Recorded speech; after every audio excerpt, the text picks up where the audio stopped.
बात करते हैं फ्रीडल क्राफ्ट रिएक्शन की। आपको जैसे कि अच्छी तरह से पता है कि फ्रीडल क्राफ्ट रिएक्शन के दो टाइप्स होते हैं। One is a particular alkylation and other is a acylation compound. Okay, acylation reaction, दोनों भी रिएक्शन काफी इंपॉर्टेंस है according to the NEET and JW exams. Okay, so सबसे पहले हम देखेंगे Friedel Craft alkylation reaction. Okay,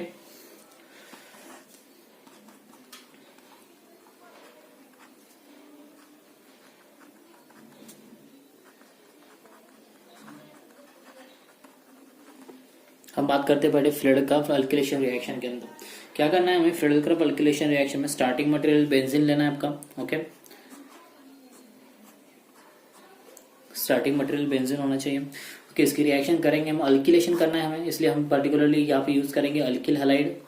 okay, reaction को presence करना है आपको AlCl3 के प्रेजेंस में aluminium trichloride, it is a Lewis acid. Okay, what is the role of Lewis acid? Lewis acid is a lone pair acceptor होते हैं आपके। Okay, तो इसीलिए हमने पर्टिकुलरली यहाँ पे AlCl3 यूज किया है। अगर आप अल्किल क्लोराइड लेते हो तो AlCl3, अगर अल्किल ब्रोमाइड लेते हो तो AlBr3, लेकिन मोस्टली हम अल्किल क्लोराइड का यूज करते हैं। Okay, what happen in this reaction, आपको मिलने वाला प्रोडक्ट मिलेगा आपका बेंजीन का एक अल्किल कंपाउंड अटैच हो जाएगा, that is a substituent benzene form होगा हमको। Okay, that is a benzene two substituent benzene हमने प्रोडक्ट फॉर्म किया है। Okay, so this is a general reaction. हम बात करेंगे इसके मैकेनिज्म की। This is a very important mechanism. Okay, ये मैकेनिज्म आपको बोर्ड एग्जाम में भी काफी टाइम पूछा गया है। So this is a very important. क्या करना है हमको, सिंपल है, अल्किल हैलाइड की रिएक्शन करनी है पर्टिकुलरली पहले AlCl3 के साथ। ओके, तो हम अल्किल क्लोराइड यूज करते हैं यहाँ पे। हम लेट्स टेक एग्जांपल, डायरेक्टली हम एग्जांपल लेते हैं, एक मिथिल क्लोराइड का एग्जांपल लेंगे हम। ओके, मिथिल क्लोराइड की रिएक्शन करा देंगे बेंजीन के साथ। ओके, सो स्टेप फर्स्ट होगी हमारी, स्टेप फर्स्ट हम सबसे पहले मिथिल क्लोराइड मतलब अल्किल क्लोराइड, हाँ जैसे कि अल्किल हैलाइड लिया था यहाँ पे, हम मिथिल क्लोराइड की रिएक्शन करा देंगे AlCl3 के साथ। Okay, the role of AlCl3 is here to react, the reactivity बढ़ाने का काम करता है AlCl3 कंपाउंड। ओके, रिएक्शन करेगा आपका मिथिल क्लोराइड के साथ। जो what is the role of Lewis acid, तो वो होता है आपका लोन पेयर एक्सेप्टर। ओके, तो हमारी लोन पेयर कहाँ पे है, हमारे क्लोरीन के ऊपर लोन पेयर है, आपको अच्छी तरह से मालूम है।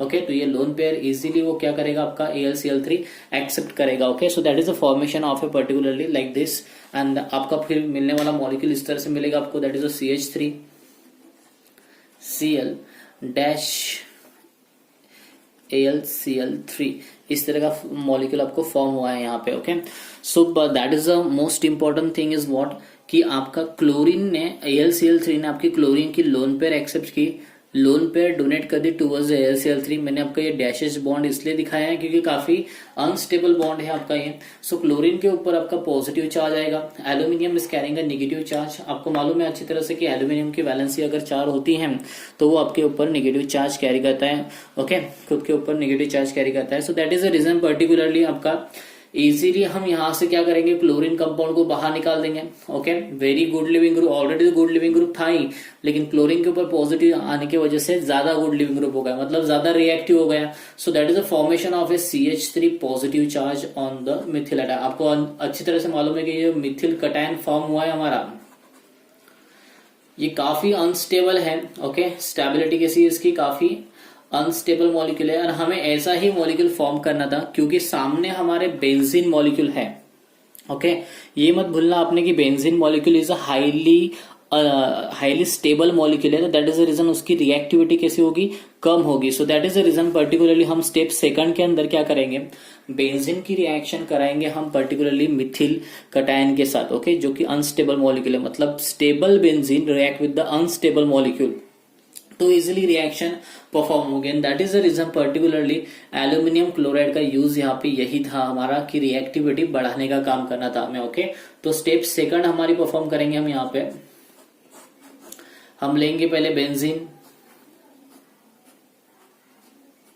फिर लेंगे हम हमारा अनस्टेबल कटायन जो फॉर्म हुआ था हमारा पर्टिकुलरली, दैट इज CH3 के ऊपर फॉर्म होता positive charge.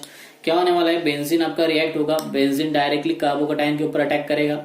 So that is a particularly attack on the carbocation, जिससे क्या होने वाला है, बेंजीन की रिएक्टिविटी देखो आपकी। Okay, that is very important कि बेंजीन जब अटैक करता है पाई बॉन्ड का, ओके, तो ये इस कार्बन से अटैक कर रहा है, तो इस कार्बन की क्या होने वाली है फिर आपकी, that is a particularly valency कम हो जाएंगी, और अगर वैलेंसी कम होती है तो फिर मिलने वाला मॉलिक्यूल किस तरह से फॉर्म होगा आपका, that is a particularly benzene molecule. आपका बेंजीन मॉलिक्यूल ने पाई बॉन्ड ब्रेक किया था, बाकी 2 पाई बॉन्ड तो जैसे है वैसे ही फॉर्म हुआ है। ओके, किसके ऊपर अटैक किया था, CH3 के ऊपर। किसके थ्रू अटैक किया था, इस कार्बन से। तो पॉजिटिव चार्ज कहां पे आने वाला है आपका, that is a particularly positive charge on this carbon atom. Okay, अब हमें बेंजीन मॉलिक्यूल को जो काफी स्टेबल मॉलिक्यूल कहा जाता है केमिस्ट्री में, ओके, हमने उसको अनस्टेबल बना दिया। दिस मॉलिक्यूल इज अनस्टेबल, क्योंकि हमें बेंजीन फिर से फॉर्म करना है। So that is the reason particularly हमें उसको रीजनरेट करना पड़ेगा। और आपको रीजनरेट करना है बेंजीन, तो पर्टिकुलरली हाइड्रोजन एटम निकालना पड़ेगा। अब कहां से हाइड्रोजन एटम निकालोगे, आप वही साइड से हाइड्रोजन निकालोगे जिस साइड पे आपने मिथिल कंपाउंड को अटैच किया है। तो हम उसको स्टेप 3 में ले लेते हैं ताकि आपको इजीली क्लियर हो जाए। हम स्टेप 3 में बात करते हैं उसकी। Okay, so that is a particularly molecule benzene कटाइन, जहां पे फॉर्म हुआ था आपका, that is a particularly CH3 molecule. और यहां से हाइड्रोजन जो हम पर्टिकुलरली निकालेगा। अब किस तरह से हाइड्रोजन निकलेगा आपका, यहाँ के इलेक्ट्रॉन कंप्लीटली ट्रांसफर होंगे टुवर्ड्स द बेंजीन रिंग, मतलब टुवर्ड्स द पॉजिटिव चार्ज, और यहाँ पे एक नया बॉन्ड पाई बॉन्ड तैयार कर लेंगे और बेंजीन आपका फिर से रीजनरेट हो जाएगा। लेकिन ये हाइड्रोजन को कौन निकालेगा, हाइड्रोजन को आपको अच्छी तरह से मालूम है कि हमारा स्टार्टिंग में क्या बाहर गया था, AlCl4 बाहर गया था। तो उसी का क्लोरीन एटम फिर से रिटर्न आएगा। Okay, chlorine accepting hydrogen atoms, और फिर इसके इलेक्ट्रॉन ट्रांसफर होंगे। मतलब आपका रिएक्शन से क्या जा रहा है, HCl बाहर जा रहा है आपका, और AlCl3 आपका रीजनरेट हो रहा है। Okay, so this is a particularly CH3 molecule. Substituted benzene मिल गया आपको। इस मॉलिक्यूल को हम टोलिन बोलते हैं। Okay, that is a particular toluene molecule. बाहर कौन गिरा है आपका, दैट इज AlCl3 ने हाइड्रोजन एक्सेप्ट किया। So that is the reason HCl बाहर गिर गया और AlCl3 तो रीजनरेट हो गया आपका। दैट इज द रीजन हमने AlCl3 रीजनरेट होता है, इसीलिए आपका लिविस एसिड एक्ट लाइक अ कैटालिस्ट होते हैं आपके। हम उसको कंप्लीटली कैटालिस्ट नहीं बोल सकते, लेकिन आपका वो रोल आपका कैटालिस्ट की तरह निभाते हैं। आपका रिएक्टिविटी बढ़ाने का काम, कैटालिस्ट भी आपकी रिएक्टिविटी बढ़ाने का काम करते हैं, AlCl3 भी आपकी रिएक्टिविटी बढ़ाने का काम कर रहा है। So that is the reason regenerate भी हो रहा है, और इसीलिए हमने उसको कैटालिस्ट की तरह रोल निभाता है, इसलिए कहा है हमने इसको। So this is the Friedel Crafts alkylation reaction, very important mechanism. Okay, काफी इजी मैकेनिज्म है, इतना कुछ कॉम्प्लिकेटेड नहीं है इस मैकेनिज्म का। ओके, सिंपल सा बेंजीन लेना है आपको, बेंजीन की रिएक्शन करनी है आपको पर्टिकुलरली अल्किल हैलाइड के साथ इन द प्रेजेंस ऑफ AlCl3। मिलने वाला आपको सब्स्टिट्यूटेड बेंजीन मिलेगा। मैकेनिज्म भी हमने स्टेप 1, स्टेप 2, स्टेप 3 के फॉर्मेट में किया है। Okay, so this is the particularly Friedel Crafts reaction. Okay, तो फिडेलक्राफ्ट कौन सी है, फिडेलक्राफ्ट अल्किलेशन है। अब हम बात करेंगे फिडेलक्राफ्ट एसिलेशन रिएक्शन की।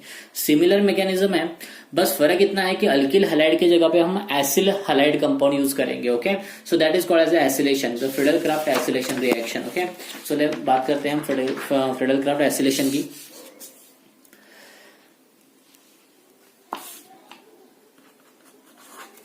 Here it is a particularly Friedel-Crafts acylation reaction। अब हमें यहाँ पे क्या करना है, बेंजीन ही यूज करना है। ओके, हम बेंजीन ही मॉलिक्यूल यूज करेंगे। बेंजीन की रिएक्शन करा देंगे पर्टिकुलरली आपके एसिल क्लोराइड के साथ। अगेन रिएक्शन का अगेन रिएक्शन आपकी AlCl3 के प्रेजेंस में होंगी, that is acyl chloride compound. ये हमने बेंजीन यूज किया है यहाँ पे। बेंजीन की रिएक्शन कर रही है हमने एसिल क्लोराइड के साथ। Okay, in the presence of AlCl3 मिलने वाला मॉलिक्यूल क्या मिलेगा आपको, that is a particular substituted benzene ही मिलेगा, that is C double bond O R compound attach हो जाएगा आपके बेंजीन को, that is called acylation. Okay, अब इसका भी मैकेनिज्म हम 3 स्टेप में ही देखेंगे।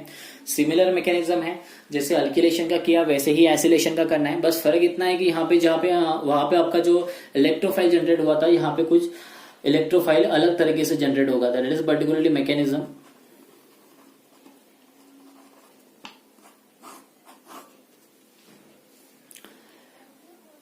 अब मैकेनिज्म में एग्जैक्टली क्या करना है, फर्स्ट स्टेप में आपको, स्टेप फर्स्ट में पहले तो acyl chloride is a highly reactive molecule.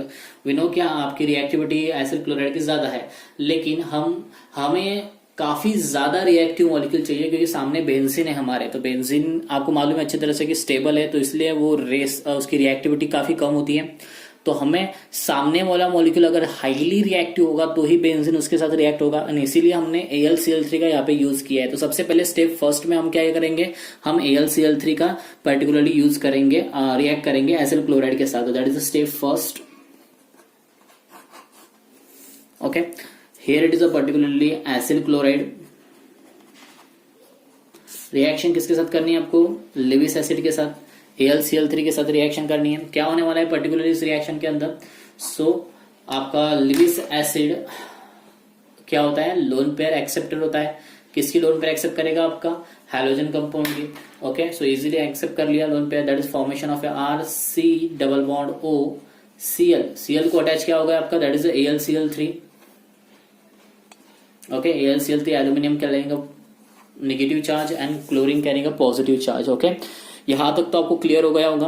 Okay, so now अभी तो हमें इलेक्ट्रोफाइल मिला नहीं है हमारा। सो हमारी लोन पेयर जो होती है ऑक्सीजन के एटम की, अब ये हमारा मालूम है हमें कि बहुत काफी गुड लिविंग ग्रुप बन चुका है, बिकॉज क्लोरीन के ऊपर पॉजिटिव चार्ज आया, तो थोड़ी सी लोन पेयर नीचे आएंगी आपकी पर्टिकुलरली, और इजीली आपका क्लोरीन बाहर जाएगा। So what happen in this molecule, आपको इलेक्ट्रोफाइल जनरेट हो गया, that is RC triple bond O positive charge. Okay, इस तरह का मॉलिक्यूल मिल गया आपको। अगर आप पर्टिकुलरली क्लोरीन को ही निकालना चाहते हो, आपकी लोन पेयर ऑक्सीजन के नीचे नहीं लाना चाहते हो तो भी चलेगा, आपको मॉलिक्यूल उस तरह का भी मिलेगा आपको particularly, that is a particular RC double bond O already था, और उसके ऊपर आपके कार्बन के ऊपर पॉजिटिव चार्ज था क्योंकि क्लोरीन ने इलेक्ट्रॉन लेके चले गए थे। So that is the reason particularly इस तरह का इलेक्ट्रोफाइल फॉर्म हुआ आपका।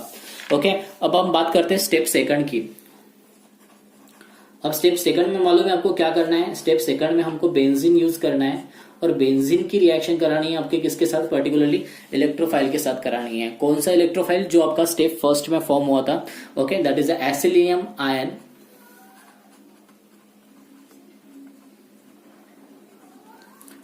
ओके, इसको हम बोलेंगे acylium ion, that is a particularly electrophile in this reaction. So that is a particular, हम इसको यूज करेंगे, that is RC double bond O, carbon के ऊपर है पॉजिटिव चार्ज। कौन अटैक करेगा, आपका बेंजीन अटैक करेगा। किसके ऊपर अटैक करेगा, आपका पॉजिटिव चार्ज के ऊपर। Okay, so what happen in this case, आपको क्या मिल रहा है, that is benzene molecule. Okay, this is the benzene molecule. कहां पे अटैच हो रहा है आपका, दैट इज कार्बन के ऊपर अटैक किया था, that is C double bond O, here it is R molecule. Okay, याद रखना हमने जब अटैक किया था पर्टिकुलरली बेंजीन कंपाउंड का, तो पाई बॉन्ड ब्रेक हो गया था। पाई बॉन्ड ब्रेक होने की वजह से यहाँ पे क्या आ गया था, पॉजिटिव चार्ज। और मैंने आपको बताया था स्टेप थर्ड में हम इस पॉजिटिव चार्ज को स्टेबल कर देते हैं। हम कहां से प्रोटॉन निकालेंगे, हमने एसिलेशन के अंदर पढ़ा था, दैट इज बेंजीन पर्टिकुलरली, ये पॉजिटिव चार्ज है हमारा, यहाँ पे हमारा C double bond O R attach हुआ है particularly. Okay, now this is this is the molecule will be formation in the step second. हमें हाइड्रोजन निकालना है जहां पे हमने कार्बन को अटैच किया। याद रखना, जिस पोजीशन को आप सब्स्टिट्यूएंट बेंजीन के जिस पोजीशन को आप सब्स्टिट्यूएंट कंपाउंड अटैच करते हैं उसी पोजीशन का हाइड्रोजन निकालना जरूरी होता है। So that is the reason, यहाँ का हाइड्रोजन निकलेगा, इलेक्ट्रॉन ट्रांसफर हो गया और फिर से यहाँ पे क्या तैयार होगा, एक नया पाई बॉन्ड तैयार होगा। Okay, so that is the molecule formation there.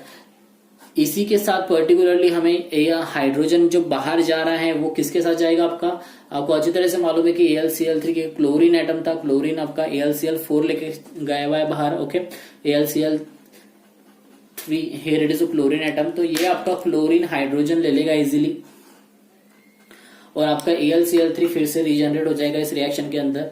Okay, this is the molecule formation in the Friedel Crafts acylation reaction. Okay, इस तरह से आपकी फ्रीडल क्राफ्ट एसिलेशन होती है, हमारा हाइड्रोजन क्लोराइड बाहर गिर रहा है particularly. Okay, this is the reaction known as a Friedel Crafts acylation reaction.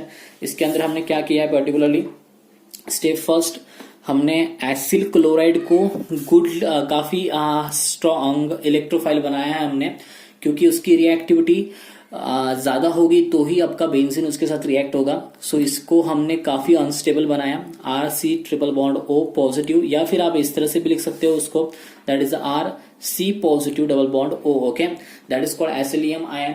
फिर हमने स्टेप सेकंड के अंदर एसिलियम आयन के ऊपर बेंजीन का अटैक कर दिया, जिससे हमें क्या पर्टिकुलरली क्या फॉर्म हुआ है हमको, जिससे आपको मिला है पर्टिकुलरली बेंजीन के ऊपर पॉजिटिव चार्ज आ गया, C double bond O form हो गया। हमने स्टेप थर्ड में उस पॉजिटिव को स्टेबल कर दिया बाय द पर्टिकुलरली हम इसको हम बेंजीनेशन भी बोल सकते हो पर्टिकुलर इस स्टेप को। Okay, so that is the formation of a particular this molecule, that is known as a Friedel Crafts acylation reaction. Okay.